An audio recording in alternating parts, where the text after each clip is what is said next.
なんでリニアモーター業がチケットくれたのよ。普通に名前呼べないのかお前は。何今の。すみません、気にしないでください。あからさまなんだよ。あんたもね。大野さん。そうそう。やっぱ森尾さんも知り合いだったか。世間って狭いね。狭すぎてうんざりだよ。じゃあ当分内緒にしといてほしいんだよね。うん。モデルと同居してるって社内的にまずいんだよね。河野さん、ごめんなさい、騙すつもりはなかったんです。また会いたいんで、もしよかったら連絡先。喜んで。じゃあタクシー呼んでもらっていいですか。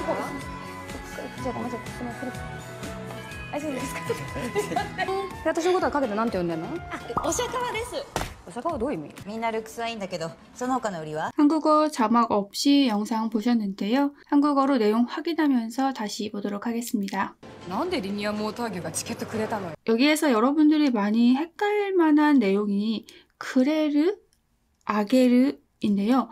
여러분들이 일본어로 수수동사를 처음 배우셨을 때는 다른 사람이 나에게 줄 때는 쿠레르, 다른 사람이 다른 사람에게 줄 때는 아게르라고 배우셨을 겁니다. 그런데 실제로 일본인들과 대화를 하다 보면 본인한테 준 것이 아닌데도 쿠레르를 쓰는 경우가 굉장히 많이 있습니다. 이 영상에서도 코레나가 코레유키 작가가 카이즈카상에게 티켓을 주었기 때문에 코노상 입장에서는 아게르를 쓰는 것이 우리가 배운 문법상 맞습니다. 하지만 코노상은 그레다노 라는 표현을 썼거든요. 이래서 많은 분들이 그레르, 아게르를 헷갈려 하시는데요. 일본어는 기본적으로 문장의 주체가 되는 사람의 입장에서 단어를 선택하는 경우가 굉장히 많습니다. 그렇기 때문에 이 문장의 주체는 티켓을 받은 카이즈카 씨이고요. 그 사람 입장에서는 코레나가 코레유키 작가가 준 것이기 때문에 그레다노 라는 표현을 쓴 것입니다. 그래서 그레르, 아게르를 우리가 배운 문법에만 비교해서 사용하자면 굉장히 헷갈리는 경우가 많기 때문에 그레르, 아게르 잘 구분해서 쓰시기 위해서는 이렇게 드라마나 일본인들과 대화를 할 때 어떻게 사용하는지 한 번씩 주의 깊게 보시는 것이 좋을 것 같습니다. 普通に名前呼べないのかお前は。 우리가 평범, 보통, 일반적이다 라는 말을 쓸때 일본어로 하고 싶을 때 이般的に라고 쓰기 쉬운데요. 일본에서는 푸즈라는 말을 굉장히 많이 씁니다. 그냥 그래 라는 말을 하고 싶을 때도요. 일본인들은 푸즈라는 말을 쓰기 때문에 이 푸즈 굉장히 활용도가 높은 단어로 여러분들 외워두시면 좋을 것 같습니다. 여기에서는 푸즈니니까요. 평범하게 일반적으로 남들이 하듯이 그렇게 이름을 부를 수 없을까? 너는 그렇게 이름을 못 부르니? 라는 뜻으로 이해하시면 될 것 같습니다. 何今の。すみません、気にしないでください。 여러분들 많이 알고 계시는 표현이죠. 기니스르, 신경을 쓰다 라는 표현인데요. 기니시마스 라는 말도 쓰긴 하지만 더 많이 사용되는 표현 기니시나이데 쿠다사이, 신경 쓰지 마세요, 개념치 마세요 라는 표현으로 여러분들이 일상생활에서 많이 쓸 수 있는 문장 중에 하나이기 때문에 이렇게 통으로 외워두시면 좋을 것 같고요. 여기에서 쿠다사이 빼면 반말체 되죠. 기니시나이데 라고 하면 신경 쓰지 마 라는 표현입니다. 상대방이 상처받는 말을 들었거나 상처받는 상황에서 그거 신경 쓰지 마, 괜찮아, 별거 아니야 라는 표현으로도 쓸 수 있고요. 나에 대해서 신경 쓰지 않아도 돼, 나에 대해서 그렇게 너무 부담스럽게 생각하지 않아도 돼 라는 표현으로도 쓸 수 있습니다. 이 드라마에서처럼 저 사람은 별로 신경 쓰지 않아도 괜찮아 라는 뜻으로도 쓸 수 있겠죠. あからさまなんだよ。あんたもね。 일상생활에서 이런 표현을 많이 써본 적은 없지만 그렇다고 해서 전혀 쓰지 않는 표현은 아니니까 외워두시면 좋을 것 같습니다. 아가라사마이고요. 이 단어가 가지고 있는 뜻에는 분명하다, 명백하다 라는 뜻도 있습니다. 하지만 여기에서는 노골적이다 라는 표현으로 쓰고 있어요. 그렇기 때문에 여기서는 너 너무 속이 들여다보인다, 너 너무 노골적이다 라는 뜻이겠죠. 여기에서 너의 태도가 굉장히 분명하구나, 너의 태도가 굉장히 명백하구나 라고 이해하셔도 사실은 비슷한 맥락이겠죠. 너 저 사람한테 잘 보이고 싶은 마음이 아주 명백하게 드러난다 라는 뜻으로 이해하시면 될 것 같습니다. 大野さん、そうそう。あ、やっぱ森尾さんも指令だったか。 지인이라는 표현을 일본어로 쓸 때 지진이라는 말로 바꾸시는 분들을 많이 봤는데요. 한자어 그대로 일본에서 쓰는 경우는 없습니다. 그렇기 때문에 시리아이라는 표현 알아두시면 아주 유용하게 쓸 수 있습니다. 世間って狭いね。 여기에서 중요한 건 세갱인데요. 세갱은 한국어로 하면 세상이라는 표현이죠. 그런데 세상이라는 표현을 일본어로 했을 때는 다양한 것들이 떠오릅니다. 세갱, 세카이, 요노나카 이것들을 구분하실 수 있으면 좋겠죠. 세카이는 굉장히 간단합니다. 지구상에 있는 국가나 지역의 의미가 조금 더 강하다 라고 한다면 세카이라는 표현을 쓸 수 있고요. 또한 세계관, 그 사람의 가치관에 대한 의미가 강하다 라고 했을 때도 세카이 라는 표현을 쓸 수 있겠죠. 저 사람은 자신만의 세상에 살고 있어 라고 할 때는 세카이, 어떤 영역을 표시할 때는 세카이가 맞습니다. 세계 같은 경우에는 사람들의 관계성에 관련된 의미가 조금 더 강한 세상이다 라고 한다면 세계 쓰시는 거 좋습니다. 요노나카 같은 경우에는 우리가 살고 있는 사회에 관련된 이야기가 조금 더 이미지가 강하다 라고 했을 때는 요노나카, 요즘 세상이 참 흉흉해 라는 이야기를 할 때는 요노나카 라는 표현을 쓰는 것이 좋겠죠. 세계, 세카이, 요노나카 중에서는 사실 세카이보다는 세계과 요노나카가 구분하기가 조금 애매할 수는 있습니다. 그렇기 때문에 이 부분들을 잘 확인하면서 여러분들이 이 단어들이 나올 때마다 한 번씩 주의 깊게 보시면 도움이 될 것 같습니다. 狭すぎてうんざりだよ 지난번에는 마스형 플러스 스기르라고 해서 지나치게 뭐뭐하다 라는 표현 알려드렸는데요. 이 형용사는 마지막 글자인 이를 지워주고 스기를 붙여주시면 너무 뭐뭐하다 라는 표현을 쓸 수 있습니다. 세마스기르 너무 좁아, 가와이스기르 너무 귀여워, 오이시스기르 너무 맛있어 라고 쓸 수 있겠죠. 여기에선 너무 좁아서 은자리다 나형용사죠. 지긋지긋하다 라는 표현입니다. 은자리 의외로 많이 쓰는 표현이니까요. 알아두시면 좋을 것 같습니다. 요 붙임으로써 정말 지긋지긋해, 정말 너무 싫다 라는 표현으로 강조해서 썼다는 걸 알 수 있습니다. じゃあ当分内緒にしといてほしいんだよね。 많은 분들이 무엇을 하고 싶다라는 표현에서 호시랑 따이를 많이 헷갈려 하십니다. 그런데 물건을 가지고 싶다에서는 본인이 가지고 싶을 때 호시 쓰는 거 전혀 상관없습니다. 그런데 때 호시는 그냥 호시랑 구분해서 써야 되는데요. 어떠한 행동을 해주길 바란다 라는 뜻이거든요. 시대 호시 해줬으면 좋겠어. 이때 호시 가줬으면 좋겠어. 그럴 때 내가 가고 싶다 라는 의미가 아닌 거죠. 본인이 가고 싶을 때는 이기 따이, 시다이, 다베따이, 따이를 붙이셔야 됩니다. 다시 한번 정리할게요. 물건이 아닌 어떤 행동에 대해서 본인이 하고 싶을 때는 따이이고요. 상대방이 해줬으면 좋겠다 라고 할 때는 동사를 때형으로 바꾸신 이후에 호시 붙이셔야 돼요.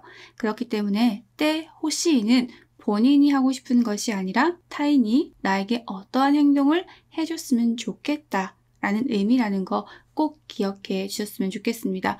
의외로 이때 호시를 본인이 하고 싶은 걸로 사용하시는 분들이 많더라고요.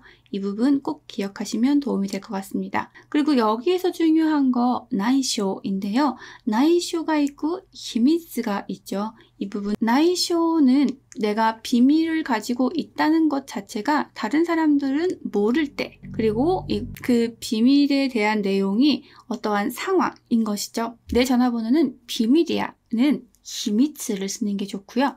내 전화번호를 알고 있다는 것을 비밀로 해줘 라고 할 때는 나이쇼를 씁니다. 또한 이 나이쇼 같은 경우에는 나만 알고 있는 비밀에는 쓰지 않습니다. 보통 여러 명이 공유한 비밀을 얘기하고요.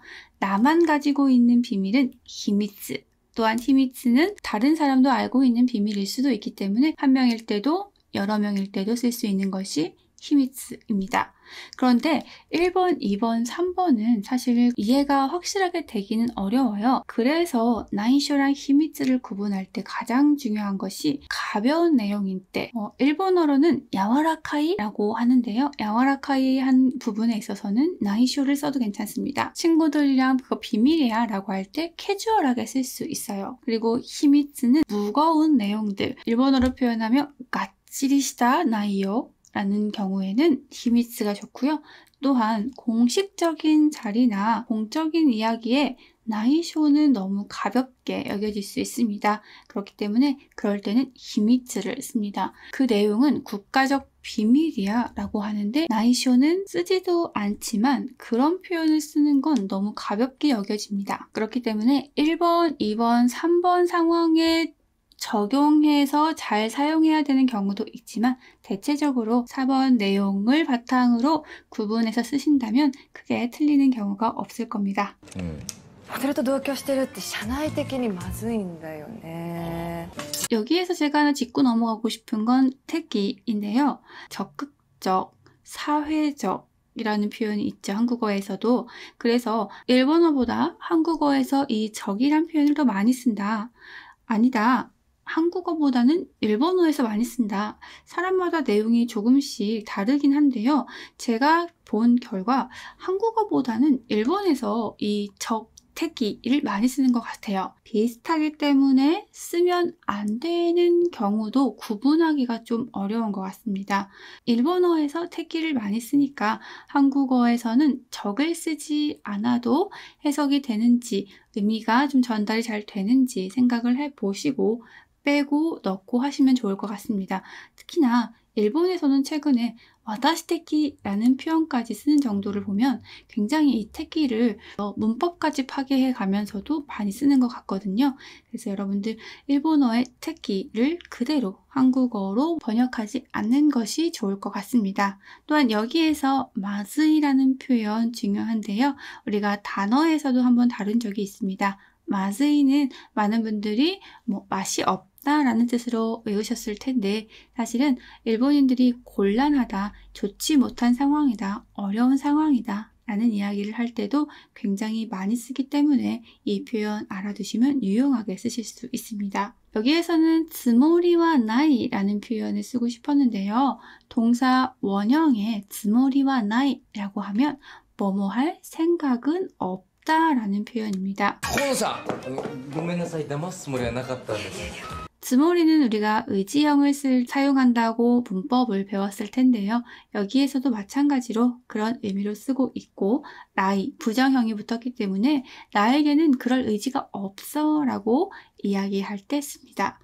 여기에서는 코노상이 말하기 전에 먼저 이 이야기를 꺼냈죠. 상황상 내가 마치 속인 것처럼 되어버렸고 상대방도 그렇게 생각할까봐 미리 나 그럴 의도는 없었어. 그럴 생각은 없었어. 라고 말을 한 거죠. 이럴 때 쓴다는 거 여러분들 알아두시면 좋겠습니다. また会いたいんで、もしよかったら連絡先。 여러 건데라는 표현 굉장히 일본에서 많이 씁니다. 제가 일본에서 자주 가던 식당에서는 주문이 들어오면 주문을 받은 사람이 큰 소리로 주문을 이야기하고 다른 직원들이 여러 건데라고 소리를 지르는 곳이 있었거든요. 이 여러 건데라는 거는 직역하면 기쁘게 라는 뜻이죠. 하지만 의역을 했을 때는요. 너무 좋아요. 기꺼이 그렇게 할게요. 너무 감사하죠. 라는 의미로 생각하시면 됩니다. 그래서 그냥 여러컨대 라고만 쓰셔도 괜찮고요. 뒤에 여러 가지 붙일 수도 있습니다. 이 직책은 당신이 맡아주셨으면 좋겠습니다. 라고 했을 때 여러컨대 오게다시마스 라고 하면 기꺼이 제가 받아들이겠습니다. 감사히 제가 그 일을 하겠습니다. 라는 표현으로 쓸 수 있습니다. 여기에서 제가 탁시어 여부가 나온 김에 택시에 관련된 표현을 가져와 봤는데요. 한국어와 똑같이 택시를 부르다는 일본어도 탁시어 여부라고 하죠. 그런데 世間って狭いね。 제가 택시를 잡을게요. 제가 택시 잡아놓고 있을게요. 라는 표현을 씁니다. 그래서 많은 분들이 처음에 일본어로 쓰실 때는 탁시어 토르라고 하시는데요. 일본어에서는 그럴 때 탁시어 히로우 라는 표현을 씁니다. 어떤 분이 재미있는 이야기로 한국에서는 택시 잡기가 힘들어서 탁시요 토르 잡아온다 라는 표현을 쓰는데 일본에서는 택시 잡기가 쉬워서 택시를 주워온다 라는 표현을 쓰나 봐요 라는 말을 하셨는데요. 예전에는 일본의 택시 가격이 비쌌기 때문에 택시를 잡기가 쉬웠는데 몇 년 전에 택시의 기본 요금이 많이 낮아졌습니다. 그래서 최근에는 일본에서도 택시를 이용하는 사람들이 늘어난 것 같아요. 그래서 가끔 시간대나 장소에 따라서는 일본도 택시를 잡기가 어려운 경우가 꽤 있죠. 그래도 여전히 일본의 택시는 토르가 아니라 히로를 쓴다는 거 기억해 주시면 좋을 것 같습니다. 私のことはかけてなんて呼んでんの？ 가게라는 말이 직역을 했을 때는 그늘 또는 어두운 곳인데요. 우리 뒤에서 안 보이는 곳에서 라는 뜻으로도 씁니다.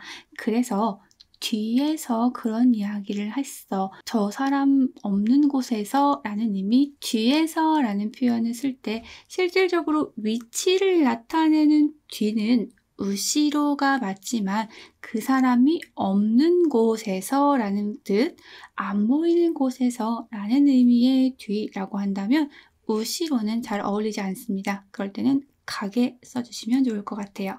お釈迦です。お釈迦はどういう意味？ 여기에서 노유의미라고 했는데 이 노유의미라는 건 순수하게 무슨 뜻이야? 무슨 의미야? 라는 의미로 사용하기도 하지만 상대방이 한 이야기에 대해서 너 그거 무슨 뜻으로 하는 말이야? 그 사람이 했던 말의 단어의 의미라던가 하고 있는 말의 의미를 알고 있지만 다시 한번 확인하는 거. 너 정말 그 뜻으로 나한테 말한 게 맞아? 라고 불쾌감을 드러낼 때도 노유의미라는 말을 쓸 수 있습니다. 그렇기 때문에 두 가지 의미 있죠. 순수하게 상대방이 했던 말의 단어나 문장의 의미를 다시 한번 물어보는 경우가 있는 거고요. 또 한 가지는 너가 한 말이 정말 그 뜻이 맞아? 라고 해서 불쾌감을 담아서 확인하는 경우가 있습니다. 그렇기 때문에 이 표현 말투에 조금 신경을 쓰셔야지 안 그러면 상대방이 오해할 수 있습니다. みんなルックスはいいんだけど 여기에서 중요한 거 룩스죠. 일본인들도 외래어를 사용할 때 정확하게 그 뜻이 뭔지 알고 쓰는 분들이 적은 경우들이 꽤 있습니다. 그래서 외래어 같은 경우에는 정확한 의미를 파악한다기보다는 다른 사람이 이 상황에서 썼으니까 나도 쓴다라는 경향이 꽤 있기 때문에 좀 조심하셔야 되는 표현 중에 하나입니다. 여기에서 룩스와 비주얼의 차이점을 보시자면 룩스 같은 경우에는 키라던가 외모라던가 본인이 원래 가지고 태어난 것들 한눈에 딱 봤을 때 눈에 들어오는 그 사람이 가지고 있는 외모를 룩스라고 합니다. 반면 비주얼 같은 경우에는 그 사람의 키나 외모도 물론 포함을 하지만 그 이외에 나중에 후천적으로 그 사람들이 꾸며서 낼 수 있는 느낌들이 있죠. 머리 모양이나 옷 스타일이나 그렇기 때문에 여러 가지 전체적인 이미지를 포함한 것들을 비주얼이라고 많이 씁니다. 또한 밑담회라는 표현도 있는데요. 사람에게도 많이 쓰지만 물건에도 꽤 많이 씁니다. 그렇기 때문에 최근에는 사람의 외모에 대해서 이야기할 때는 밑담회보다는 룩스라는 표현이 더 자연스럽다는 거 알아두시면 좋을 것 같습니다. その他の売りは 여기에서는 우리라는 표현인데요. 그 이외에 장점은 이라고 해석할 수도 있는데요. 장점 중에서도 그 사람을 어필할 수 있는 장점, 그 물건을 어필할 수 있는 장점이기 때문에 세일즈 포인트라는 표현으로도 씁니다. 또한 주식에서는 매도, 매수라는 표현 중에 매도를 우리라고도 씁니다. 이 드라마에서는 당연히 이 사람이 독자들에게 어필할 수 있는 장점이 뭐야? 라고 이해하시면 좋을 것 같죠? 그러면 처음부터 끝까지 다시 한번 자막 없이 지금 했던 내용들을 떠올리면서 보도록 하겠습니다. なんでリニアモーター業がチケットくれたのよ。普通に名前呼べないのかお前は。何今のすみません、気にしないでください。あからさまなんだよ。あんたもね。大野さん、そうそう。あ、やっぱ森尾さんも知り合いだったか。世間って狭いね。狭すぎてうんざりだよ。じゃあ当分内緒にしといてほしいんだよね。うん。モデルと同居してるって社内的にまずいんだよね。河野さん、ごめんなさい、騙すつもりはなかったんです。また会いたいんで、もしよかったら連絡先。喜んで。じゃあタクシー呼んでもらっていいですか？じゃあごめんなさい。すみません。大丈夫ですか？私のことはかけてなんて呼んでんの？お釈迦です。お坂はどういう意味？みんなルックスはいいんだけど、その他の売りは？